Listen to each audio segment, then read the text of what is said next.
এখন সবথেকে সস্তা খাবার হচ্ছে ডিম। মানে শাকসবজির এত দাম, তার থেকে ডিম খাওয়া অনেক ভালো। তাই আমি আজকে বানিয়ে নিচ্ছি সবথেকে সস্তা ডিমের কারি। তো প্রথমে গরম তেলে আমি নুন, হলুদ আর লঙ্কার গুঁড়ো দিয়ে ডিমগুলো ছাড়িয়ে ভালো করে খোসা ছাড়িয়ে নিয়ে সিদ্ধ করার পর গাগুলো একটু কেটে দিয়েছিলাম আমি ছুরি করে, যাতে ভেতরে একটু নুন, হলুদ, লঙ্কার গুঁড়োগুলো বেশ ঢুকবে, ভালো লাগবে। ভালো করে লাল লাল করে আমি ভেজে নিচ্ছি।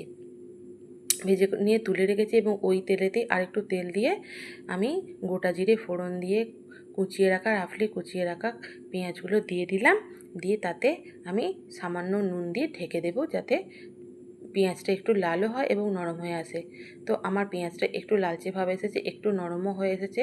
এরপর আমি রসুন আর আদা বাটা, লঙ্কা রসুন আদা বাটা একসঙ্গে পেস্টটাকে ঢেলে দিলাম। ঢেলে দিয়ে আমি আবার ঢাকা দিয়ে দিলাম। দেওয়ার পর ঢাকা খোলার পর এবার জিরে গুঁড়ো, ধনে গুঁড়ো, হলুদ গুঁড়ো, লঙ্কার গুঁড়ো, গরম মশলা গুঁড়ো সব একসাথে গুলে আমি ঢেলে দিলাম।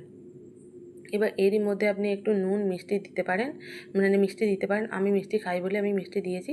ঢাকা দেওয়ার পর দেখুন বন্ধুরা, আমার এরকম হয়েছে। তারপর আবার একবার নাড়াচাড়া করে ঢাকা দিয়ে দিয়েছিলাম, তারপর তেল ছেড়ে দিয়েছে। এখন একেবারেই মশলাটায় তেল ছেড়ে দিয়েছে। এবার গরম জল আমি ওতে মিশিয়ে দিলাম। যতটা আপনারা গ্রেভি রাখবেন ততটা দেবেন। আমি রুটি দিয়ে খাবো, সেই জন্য আমি একটু গ্রেভি রাখবো।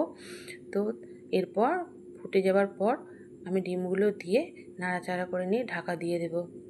আপনার দেখুন আমার ডিমের কারি রেডি। লাল লাল ডিমের কারি রেডি, আর তার সাথে গরম গরম রুটি। আজকের ডিনারটা একদম জমে যাবে। Good night.